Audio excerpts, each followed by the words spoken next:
All right, welcome everybody. We are Kendra Fitzgerald and Nicole Coons with Devoted Mamas. We are here today to dive into how to go from running with pain to running pain-free. I'm going to take you from A to Z, high level overview, but we're going to get into some details and some specifics that will help you kind of figure out where you're at in this process and show you the next step. All right, so first of all, let's talk about what is the issue we're talking about. The kinds of pains we see most often are things like back pain, hip pain, neck and shoulder pain, and then leaking. So these are the big ones that a lot of people experience. A lot of times we might just think, okay, these are how I feel. My back hurts when I run, but I love my running, so I'm not going to shortchange my runs and I'm just going to be okay with back pain. But Kendra, why is this a problem? It's a big problem because, we start to change your life around what's happening. So the pain that you're feeling, either the leaking or depending on when it happens, you start to change your life around it and to accommodate for it. For instance, mapping your runs around bathrooms, right? Mapping where you can find the nearest porta potty, possibly getting 20 minutes into your run and feeling a dribble down your leg because you're peeing and having to cut your run short and go home and feeling frustrated and really,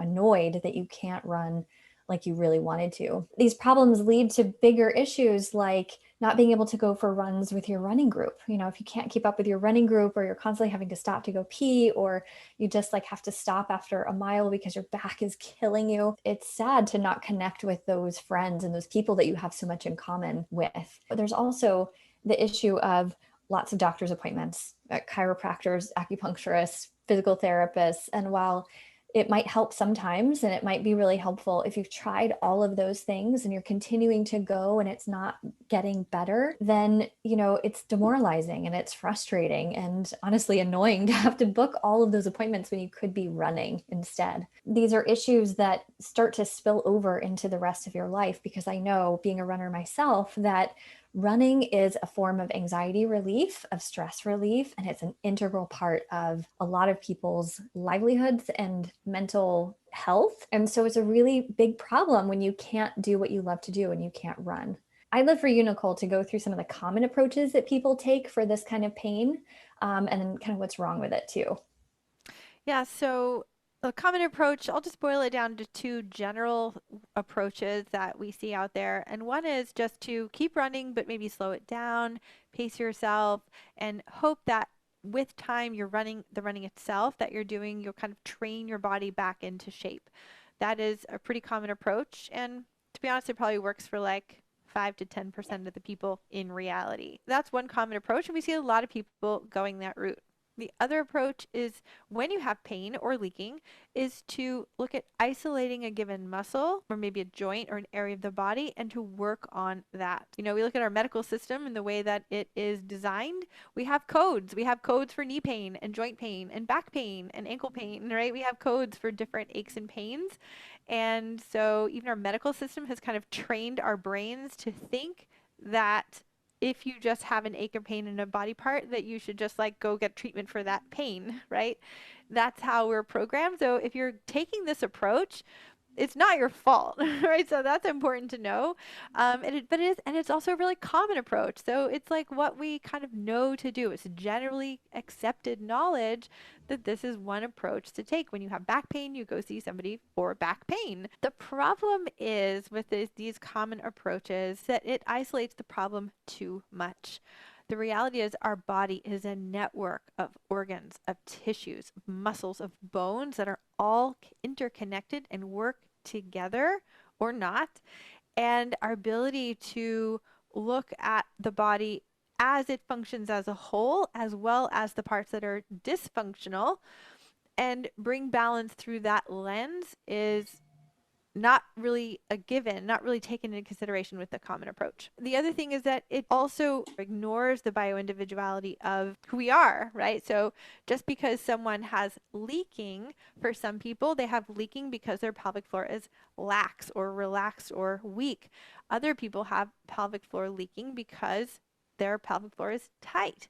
How do you know? And so actually one prescription of exercise for a tight pelvic floor would actually make a loose or weak pelvic floor worse and vice versa. So ignoring that bio-individuality that we all have strengths and weaknesses, our bodies are unique, that this isolating and tackling bits and parts or tackling just based on the pain itself, we're not actually getting to the root of the problem.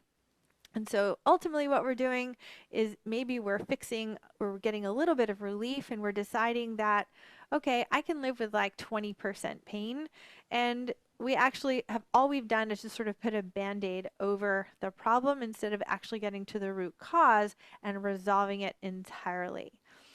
So at the end of the day, all these common approaches that we tend to take, and we know they're because we've been there ourselves, is that this just creates a lot of busy work, and we like feeling busy. There's some fun to that and also some headache. But when we have more stuff to do, we're just masking the real problem. So how do we how do we go about this, Kendra? What do we do to kind of break free of this common approach? What's the big aha or insight that we want to really share with people? Yeah. So the thing to know is that this is a big one. So your pain is not actually the problem. The leaking is not actually the problem, right? It's big. It's not actually the problem. Google and social media have led us to believe that we can spot fix our flares and problems, and it's an algorithm, right? We see tips and tricks and hacks and all kinds of things that can help us fix a problem, and it's only adding band-aids, just like you said. So they're temporary fixes that might work, but it's a piece part of a whole.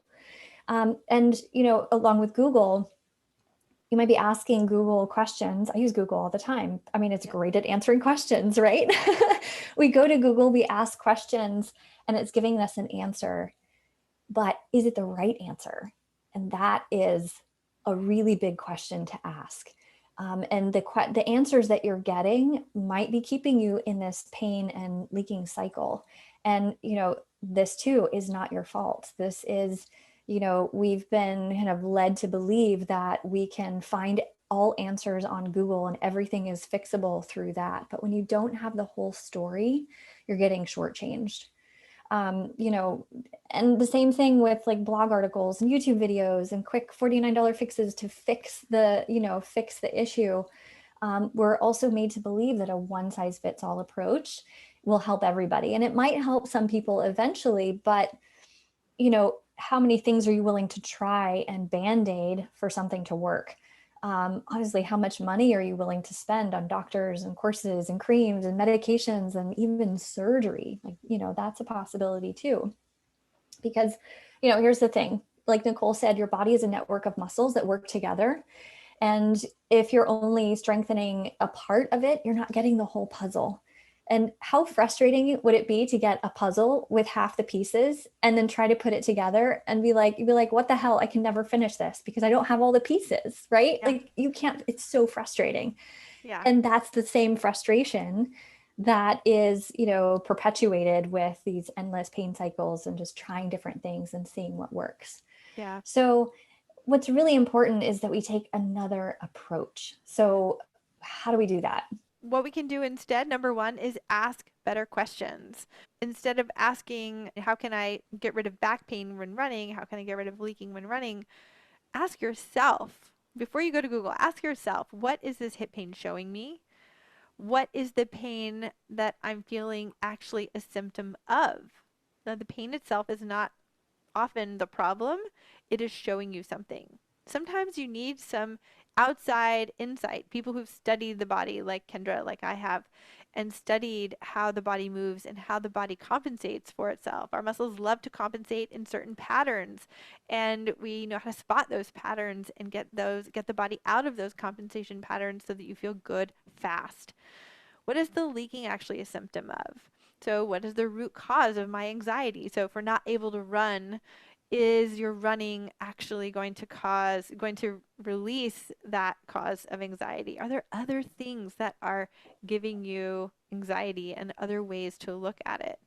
Why am I fearful of running? So, These are some serious questions that may be difficult to answer, but these are the most important questions. And guess what? Google can't help you answer these. So let's get into some really specifics here of asking better questions. What is the pain showing me? What is this actually a symptom of? What could it possibly be? Let's talk a little more. I want to give you guys some specifics of the parts of the system that you want to think about that make for a strong runner. So even though you have leaking, any one of these parts of the system could be out of balance, and it's worth taking a list view overall to give yourself a chance to say, okay, there really could be something going on in all of these layers. There could be 4 or 5 of them, there could be 2 or 3. And so this is here for you to really assess what else in the broader system of your body could be needing some additional support in addition to just like the leaking itself. Kendra, do you want to run through the different parts of the system that work together to make for a stronger runner? Now, I'll just add quickly before you jump in. So running is a single leg dynamic exercise that demands a lot of your body. So to tell you that your running requires a lot of different muscles in your body is probably not a surprise. So hopefully this won't be a full surprise to you, but it hopefully will be a reminder.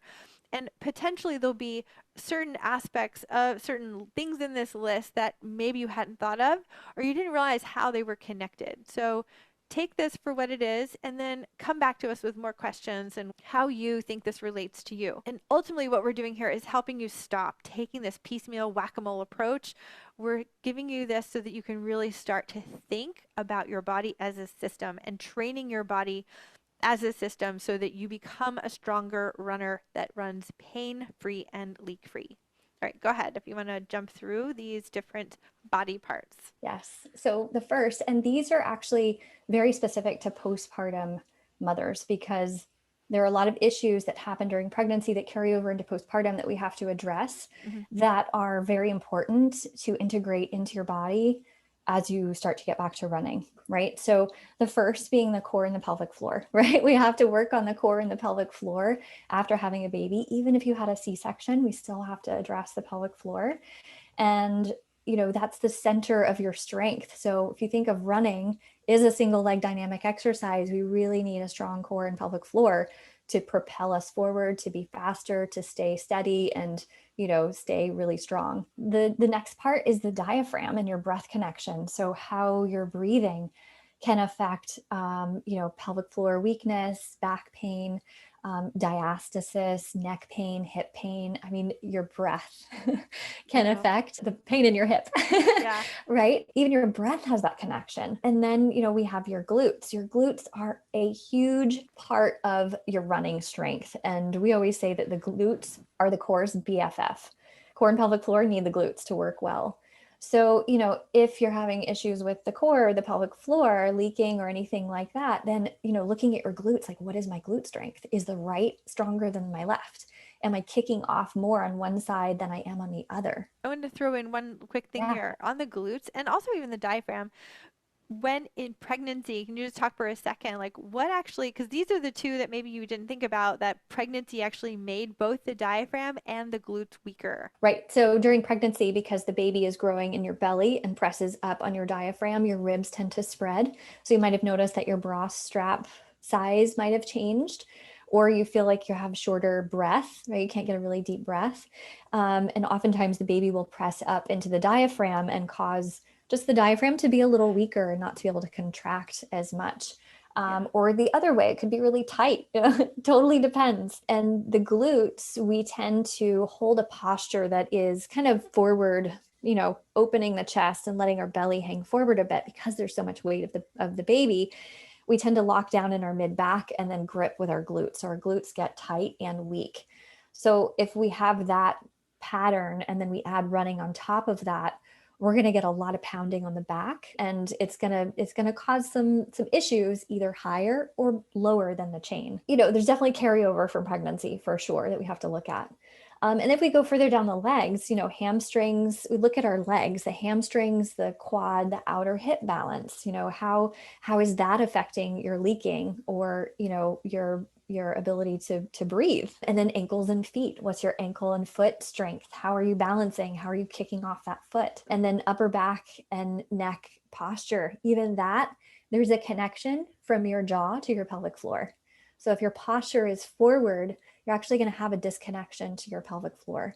And figuring that out can sometimes be the difference between leaking and not leaking, if it's right for you. And then again, remember, this is a single leg dynamic exercise. So we need all of these muscles to work in coordination, but also under a lot of pressure, right? And for a long time, especially if you're planning to run for long distances. And then finally, the biggest piece, I think, is mobility versus flexibility and the combination of the two. Mobility being the mobility of your joints and the flexibility of your muscles. It's not the same thing. What part of your body is maybe a little less mobile or a little less flexible that might be impacting another part of your body? Instead of piecemealing everything together, we take a whole lifestyle and fitness approach to get you out of pain and stop leaking for good, right? And how these muscles start to play into your everyday life. There are some huge signs that Google can't find for you, right? This whole body and whole lifestyle approach includes some steps. And so you can write these down if you'd like, or take them into consideration as you're thinking about how you want to approach tackling the whole system. So it is kind of overwhelming to think of like, how do I tackle the whole system? Well, this is how, okay? Number one, find the source of your pain and or leaking. So the source of your pain or leaking may not be the place where you actually feel the pain or the leaking. So finding the source of your pain or leaking is a function of having someone assess all of the things we just talked about as they work together. A lot of times this would involve looking at your body in movement. Step 2, learn how to properly train to stop the damage. So at that point, what you want to do is, okay, you figured out where's the source of your pain, what is causing this imbalance, which is causing the pain or leaking, and then you want to learn how to stop causing that pain. So we're going to basically break the pain loop cycle. And then once we get you out of pain, we want to focus then on strengthening the right system of muscles, or in some cases, regressing some of the movements that you're doing, you're overcompensating on, and retraining the right muscles for your body in order to run longer and harder without pain or wetting yourself.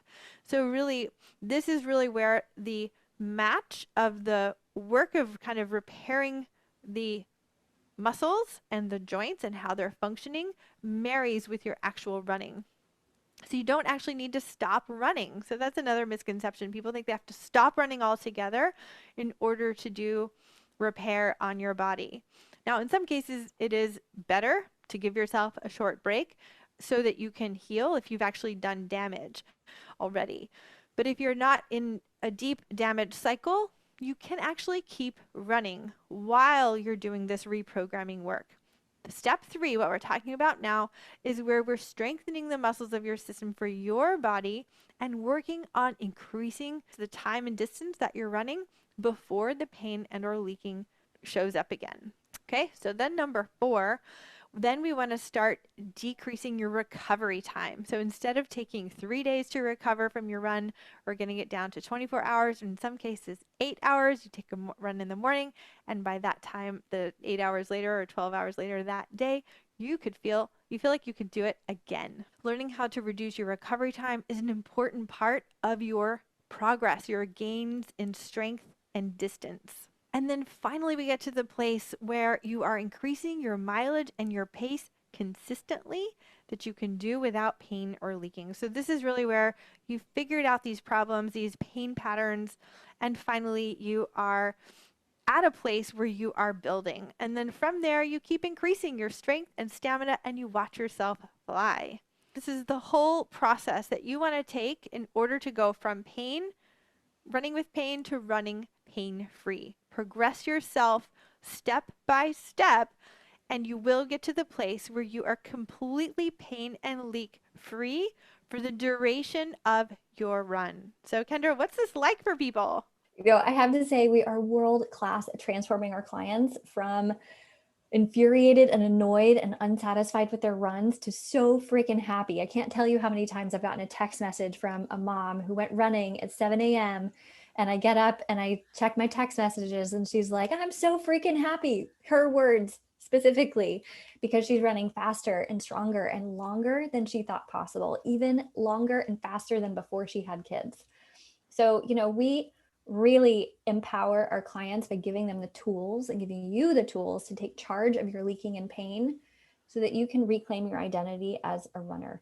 And that's really empowering because once you know how to get yourself out of pain and you know the steps that got you there, you can do it again and again and again. And you can make yourself stronger and stronger and stronger. So, listening and getting this information is just the first step, right? So we want you guys to comment below, what are the issues you're working with right now? Or if you're really serious about resolving your issues naturally for good, we want you to send us a direct message and let's connect. Let's see how we can get you on a path of feeling great and running and stronger and faster than you ever have before. We're so happy that you guys joined us today and we are here for you. We can't wait to connect and support you as much as we can. Bye. Bye.